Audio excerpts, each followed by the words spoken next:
Assalamualaikum warahmatullahi wabarakatuh. Alhamdulillahilladzi arsala rasulahu bil huda wa dinil haqqi liyudhhirahu 'ala ad-dini kullihi wa kafa billahi shahida. Asyhadu an la ilaha illallah wahdahu la syarika lah iqraran bihi wa tauhidan wa asyhadu anna Muhammadan 'abduhu wa rasuluhu la nabiyya wa la rasula ba'dah. Allahumma salli wa sallim wa barik ala nabiyyina Muhammadin wa ala alihi wa ashabihi wa man sara ala nahjihi wa taba'a sunnatahu ila yaumiddin, amma ba'd. Para jamaah salat subuh rahimakumullah, alhamdulillahirabbil alamin. Mari kita terus memuji Allah, bersyukur padanya atas berbagai nikmat yang Allah Subhanahu wa taala terus karuniakan kepada kita.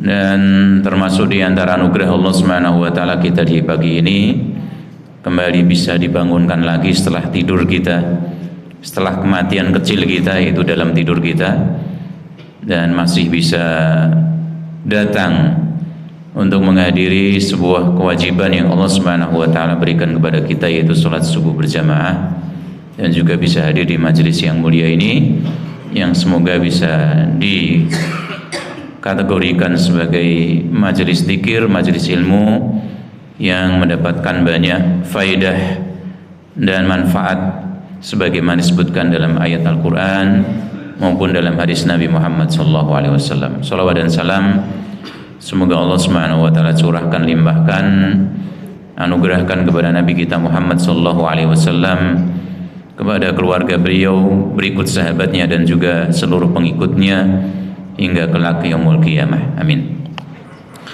Bapak sekalian, para bapak ibu, pada kesempatan pagi ini saya akan bacakan yang mungkin dulu sebagian pernah saya bacakan tentang hal-hal yang menjadikan seseorang itu selamat di dunia dan juga di akhirat.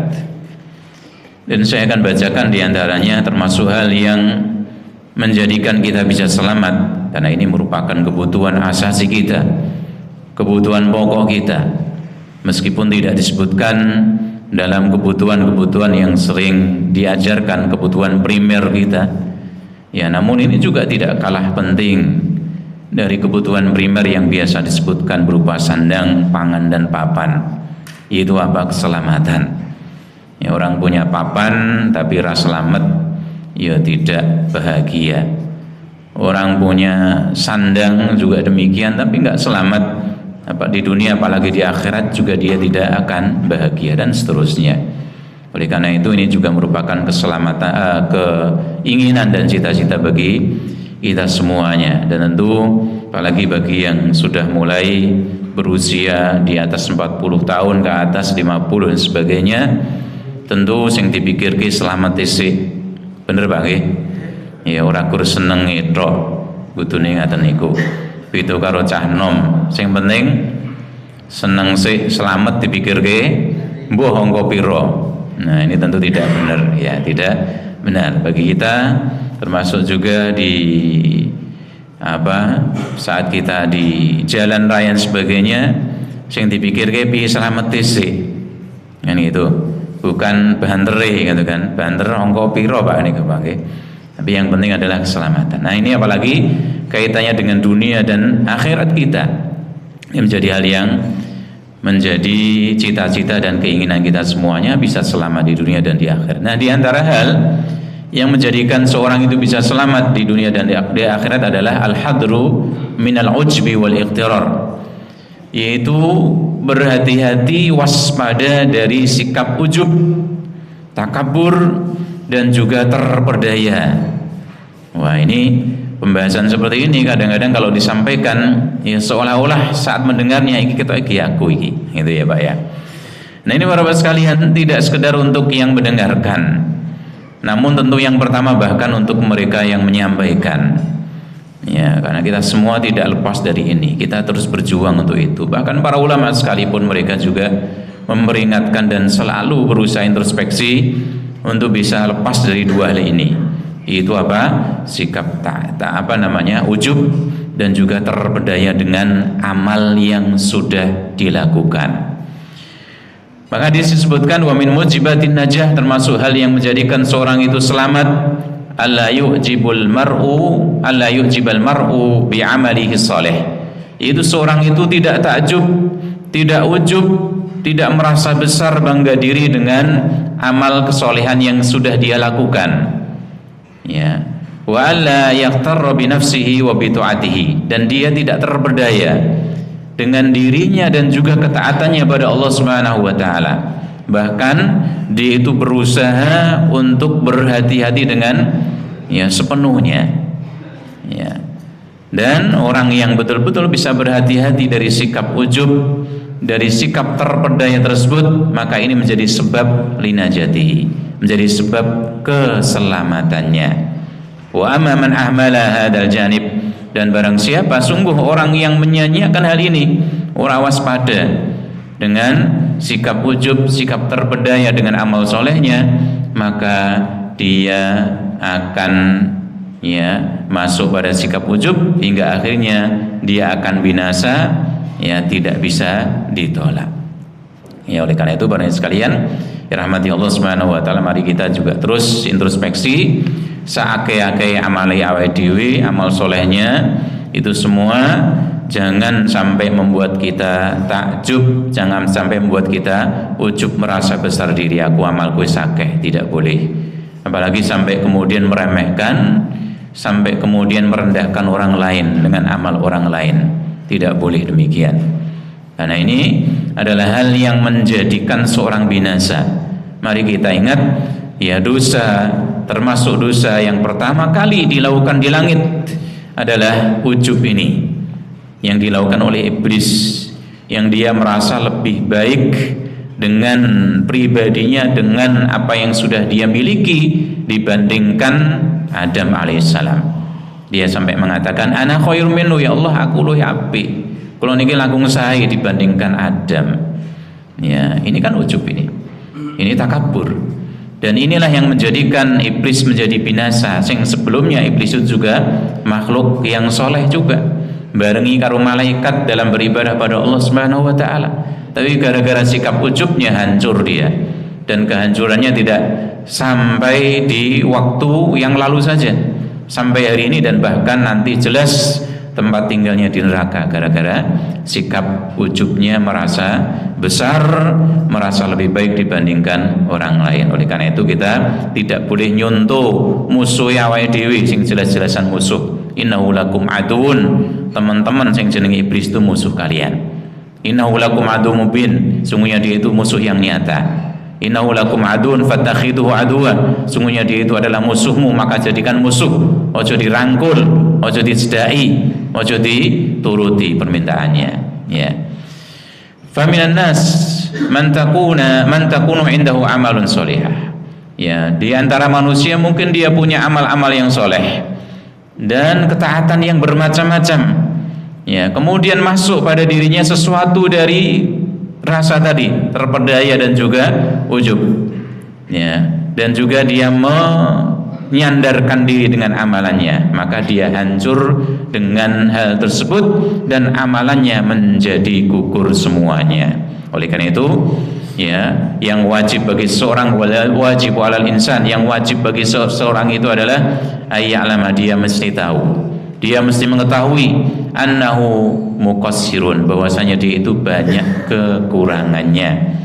Wa annahu mahma balagha fi amalihi, meskipun bagaimanapun amalane, sehebat-hebatnya amalane, sehebat-hebatnya sebanyak apapun amalan yang kita lakukan, fala yu'addi syukrani amillahi alaih, maka dia tidak bisa untuk bersyukur pada Allah Subhanahu wa taala dengan semua nikmat yang Allah sudah berikan pada kita.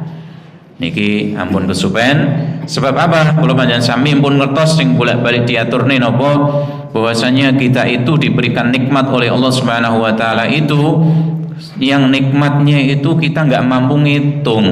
Betul kan, Pak? Iya kan? Sebagaimana ayat Allah, wa in ta'uddu nikmatallahi la tuhsuha. Kalau kalian berusaha ngitung nikmatnya Allah ra iso. Padahal pada setiap nikmat itu kudu disyukuri. Lah yen ngitung ra iso terus piye carane syukur, Pak? Misalnya Nikmat yang kita bisa hitung ya, nikmat mungkin pendengaran, penglihatan, sehat, nikmat iso menghirup oksigen, itu pun kita nggak iso hitung gitu. Apa kita tiap hari ngitung siji loro, wah entek awake deh ya, berapa gitu sehari itu. Nah itu baru itu. Nanti mungkin anggap saja kita bisa ngitung, dihitung-hitung kita 100 tok. Padahal yang belum terhitung lebih banyak dibanding itu. Kita baru bisa bersyukur dengan 100 itu misalnya. Lah sing liyane, ya, yang lainnya yang belum bisa kita hitung, kita belum bersyukur dengan itu. Oleh karena itu bagaimana? Sehebat-hebatnya amal yang kita lakukan, amal soleh yang kita lakukan itu belum bisa menunaikan rasa syukur kita pada Allah Subhanahu wa taala. Ya. Makanya para sekalian rahmati Allah Subhanahu wa taala, Nabi sampai mengatakan, ya, la yudkhila ahadan amaluhul jannah. Ya, seorang di antara kalian tidaklah masukkan dia itu ke dalam surga amalannya. Jadi amalnya tidak membuat dia masuk surga, Pak. Ya, maksudnya ya para ulama menjelaskan, ya, amalannya itu ora iso ganti tuku surga. Nah, gampangnya seperti itu. Kalau kita misalnya punya HP, Pak, ini HP-nya harganya berapa Mas biasanya, Mas? Gini nih. Pinten, Mas? Serapayu kita second lagi, Pak. Ya. Ya, enggak baca baru 3 juta lah. Ya, 3 juta. Nah, wah itu duit 100.000, Pak. Gitu ku HP-ne Mas niki dikake mboten, Pak, kinten-kinten, Pak. Yo tangeh lamun no. Iki Mas, aku tukune 3 juta, kok nawari gur 100 juta iki piye? Wis kono golek dhewe sing apa jenenge? Sing HP sing gur apa sing jadul nika, Pak, nggih. Sing ana sumute nika, paling entuk kowe. Nah, ibaratnya seperti itu, amal kita itu anggapnya 100.000 untuk membayar surga yang 3 juta tadi misalnya. Ini sekedar gambaran. Udah cukup aja atuh. Gitu, Pak ya. Jadi amalan itu sendiri itu kalau untuk ganti surga belum cukup, Pak. Tapi karena rahmatnya Allah Subhanahu wa taala sing jenenge amalannya awake dhewe itu dijadikan sama Allah sebab kita bisa masuk dalam surga. Saya sering memberikan ibaratnya seperti ini, yang mungkin saya gambarkan di tempat yang lain atau di sini ya. Seseorang misalnya dia bekerja pada seseorang yang sangat kaya raya dan sangat dermawan, wong apian banget. Ya kan? Itu apa misalnya? Ya, dia udah sepuh, ya usianya udah 60 tahun, wis pensiunan, tapi kan Bapak, sekarang Bapak kerja sama saya di sini, wis panjenengan resik-resik omah niki mawon. Nyapu nggih, ada ngepel. Mun niku tok. Ya nanti, Pak, tahun depan ini, Pak, pun jangan komplit 1 tahun, saya akan budalkan panjenengan ya untuk haji, Pak. Haji sing langsung mangkat napa jeneng haji? Furoda, Pak, nggih, plus 4 tahun nih ini. Nggih. Saya langsung berangkatkan Bapak ikut haji furoda. Pinten niku, Pak? Kinten-kinten, Pak? 300 yutonan niku to. Nah, kira-kira kita Bapak tadi bekerja resik-resik tadi nih ya, diupah 300 juta itu, 300 juta, Pak ya. Itu masih sebulannya dikasih belanja. Ya, dikasih gaji sama orang tadi yang baik tadi. Kira-kira memang sudah pas resik-resik itu bayarannya semono napa mboten, Pak? Kinten-kinten, Pak? Mboten no, yen go resik kon ngaten awake dhewe mau melu resik tok ngaten niku. Nggih, betul ya? Nah, ini para sekarang mati Allah Subhanahu wa taala, amalan kita seperti itu. Ibaratnya seperti itu aja.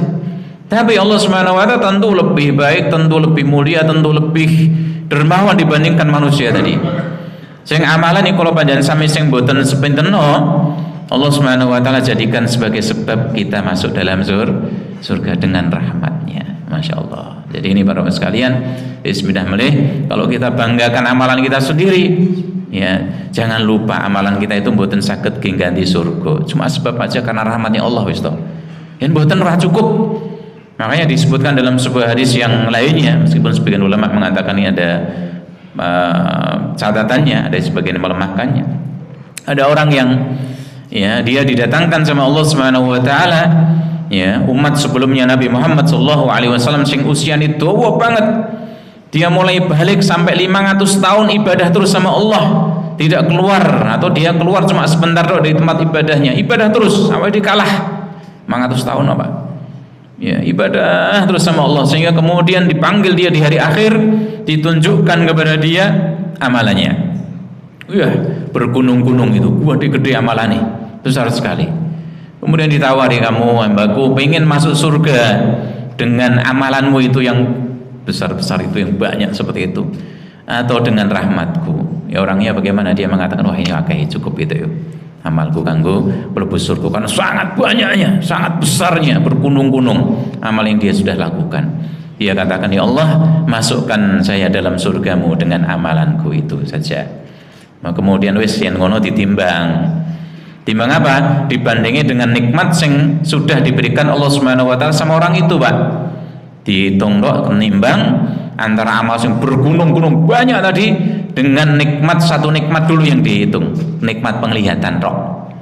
Ya, itu bagaimana? Dengan nikmat penglihatan begitu ditimbang sing jenenge amal kabeh niku wau kalah abot dibandingkan satu nikmat penglihatan. Ulung liyane pendengaran, sehatnya dia dikasih mudah sama ibadah sama Allah, macam-macam nikmat belum lagi dihitung. Sentek amalan. Ya wis entek amalan itu gimana? Ya udah, kosong plong loh dia.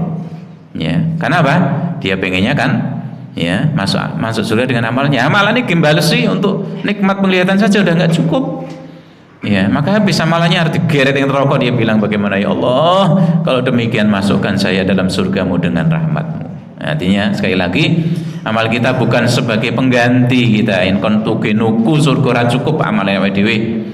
Ya, oleh karena itu sing dibangga-banggake nopo. Lo mulai kalau banyak sami menikah semudah mulai amal kita dalam ibadah pada Allah itu yang dihitung-hitung kita irung bejaji, Pak. Bener betul, Pak? Gitu. Wadiin pun biasanya diatur gini ku sing diangkat sebagai contoh kita nembe amal sholat tok atau niku kekurangannya akeh, kurangnya banyak kita. Khusyuk mawon awake dipuntang panting kadang-kadang iso khusyuk banget, cuman pas utange numpuk. Biar bayar utang kan Bang. Ya. Mulai bagaimana di hari yang lain ya Allah, kadang-kadang ra iso khusyuk babar belas, lagi takbir wis kalingane macam-macam. Sing ora kaitane kali salat kalingan kabeh mabruk di pikiran kita, di hati kita, menuhi kita dari akhir takbiratul ihram sampai salam kalingane lagi bar salam, aku mau salat apa ora to jane. Ya, itu amalnya awake dhewe. Durung amal liyane. Belum lagi lihat dosa kita, masyaallah. Sing ati banggake opo jal. Sehingga ini sebagai apa namanya? Sebagai pengingat bagi kula panjenengan sami para sekalian. Ya, kita sebanyak apapun amal soleh kita itu cek sidik dibandingkan nikmatnya Allah, masih sedikit dibandingkan kekurangan kita juga. Sebanyak apapun dakwah kita mengajak orang jalan Allah Subhanahu wa taala itu juga belum ada apa-apanya. Sebagaimana juga kalau panjenengan sami taksir kita, kekurangan kita dalam menunaikan perintahnya Allah itu sangat banyak sekali, gitu ya. Nah, oleh karena itu pada sekalian rahmati Allah Subhanahu wa taala, wa kana dzalikal hal fi khiyari hadhil ummah min as-sahabah faman ba'dahu. Makanya demikian kondisinya itu, merasa orang apa-apane tadi, ya, demikian juga waspada terus. Itu yang dilakukan oleh orang-orang yang terpilih, wong sing paling apik. Itu apa para sahabat Nabi dan orang-orang setelahnya di generasi-generasi belakangan iki ujiannya akeh banget. Ya, amal kita sedikit dibandingkan orang-orang zaman dulu, para sahabat Nabi, para tabi'in atau tabi'in. Ya, sampai-sampai ya seorang tabi'in, ya, namanya Abdullah bin Abi Mulaikah.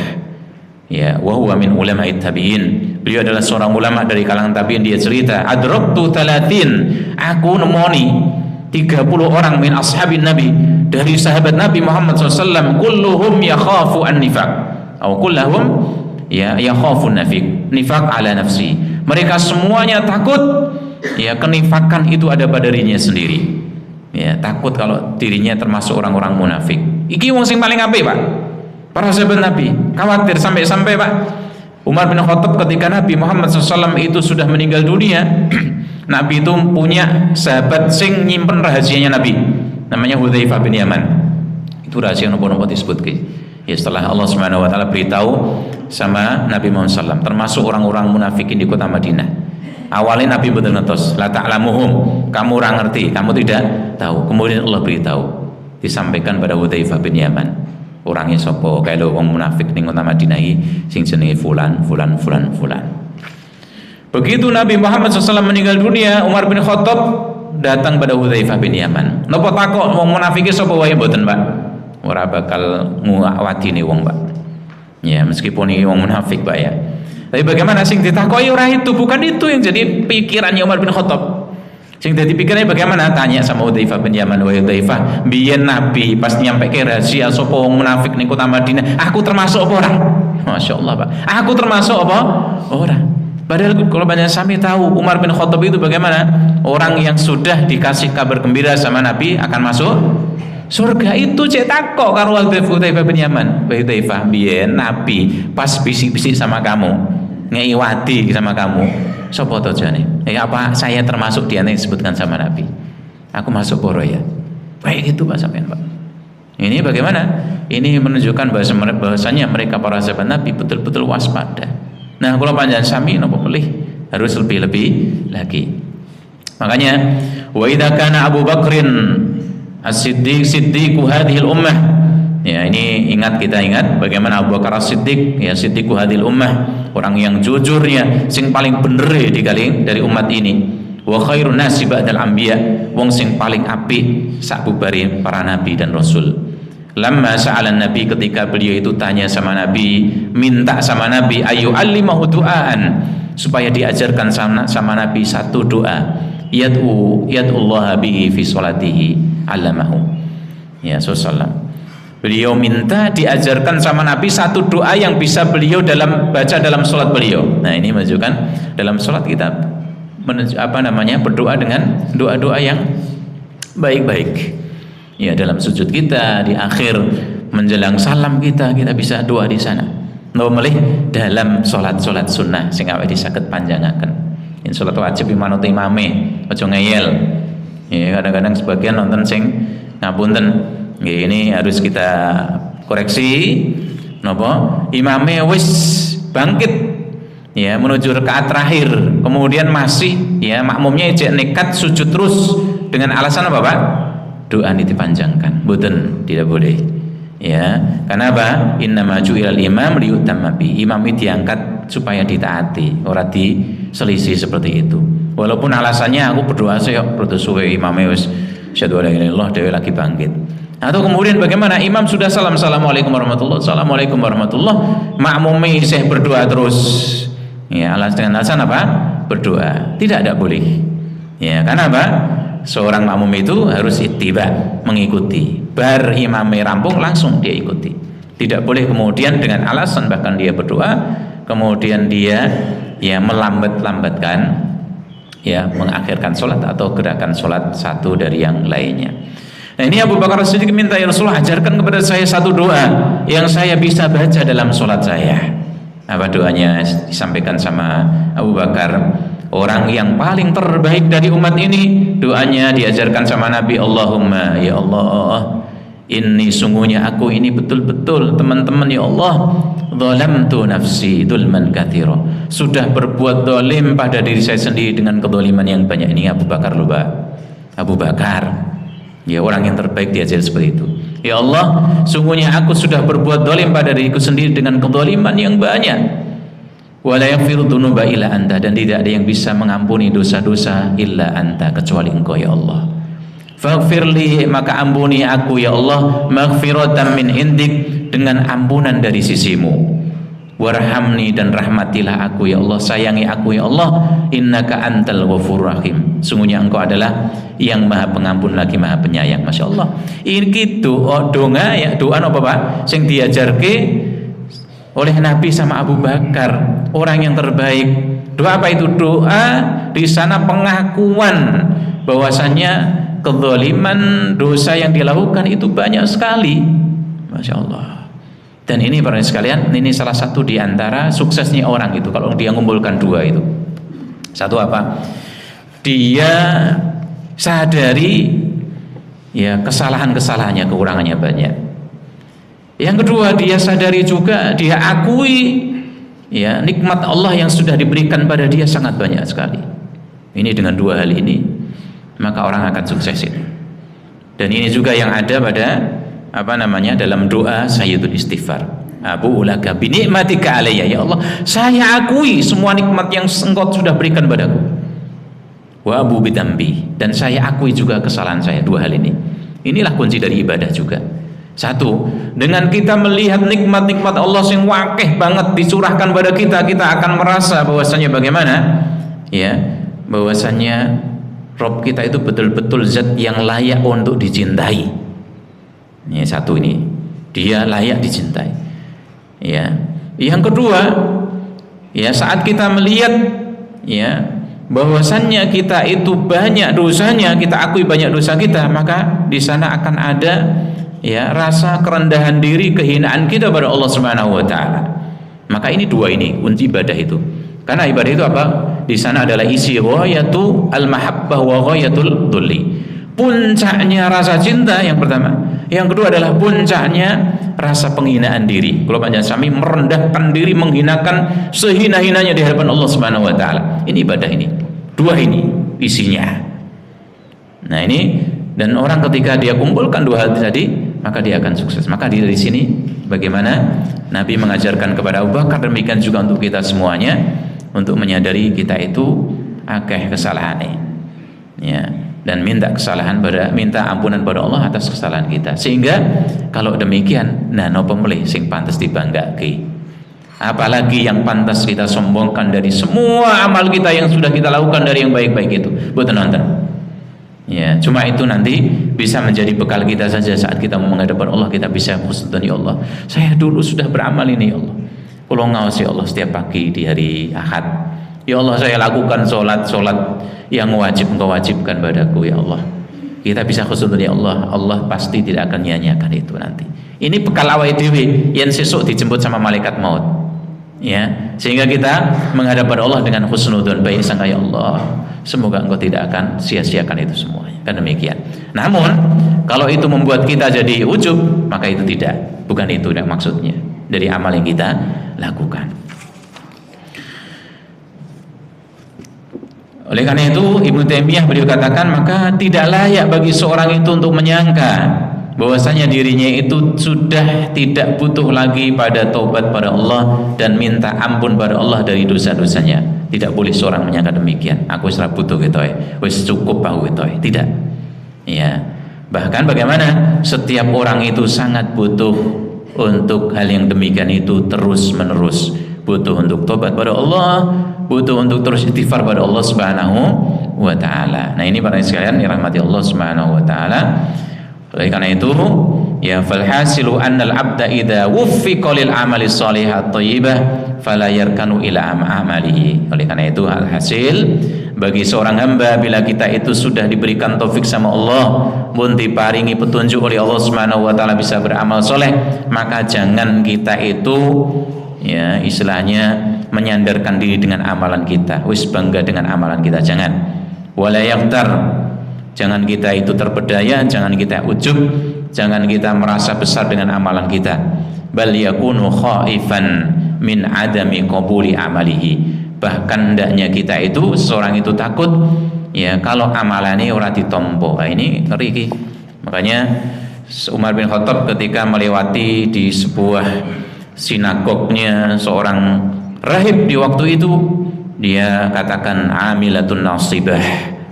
Ya, ini yang orang-orang itu katakan sama Allah, orang yang sudah beramal dengan kepayahan, wis berat, dia mungkin sudah tidak menikah karena pengen ibadah sama Allah saja, dia sudah ibadah sepanjang hidupnya, ya, namun ternyata amalnya sia-sia, amilatun nasibah, dia tidak dapatkan opo-opo ning akhirat. Wah, ini ngeri ki.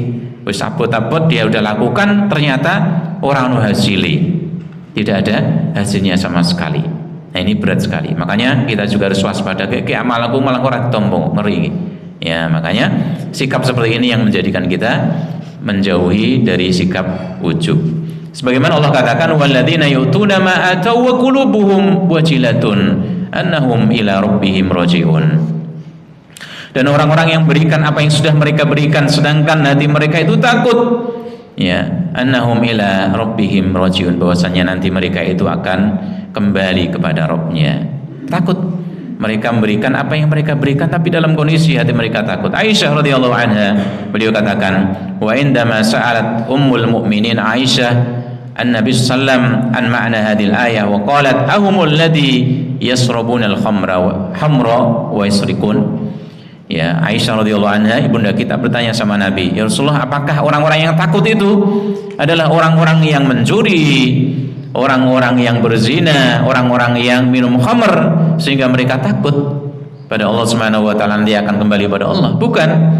Nabi mengatakan la ya bintas Siddiq, bukan wahai putrinya As-Siddiq, putrinya Abu Bakar. Walakinnahum, akan tetapi mereka itu adalah alladzina yasumun, wong-wong sing do biasa jalan ke siam puasa. Wa yusallun, mereka biasa menjalankan salat, menunaikan salat, ya menegakkan salat. Wa yatasaddaqun, dan biasa bersedekah, biasa zakat juga. Wa hum yakhafuna alla yuqbala minhum, dan mereka takut, khawatir yang amalane itu tidak diterima dari mereka. Ini Masya Allah para sekalian, sebagai pembimbingan bagi kita semuanya supaya kita bisa selamat. Kita hendaknya enyahkan sikap takabur, sikap ujub dalam hati kita semua. Ini sekali lagi dari awal kita sampaikan, yang pertama bagi yang menyampaikan, dan tentu saja kemudian bagi kita semuanya. Kemudian berikutnya sampai jam berapa Pak? 5:04. Suwe mentah Pak. Kita setengah jam ya. Okay. Kemudian berikutnya adalah ya, hal yang bisa menjadikan seorang selamat adalah tadakkurul ihsab wal wukuf baina yadayillah.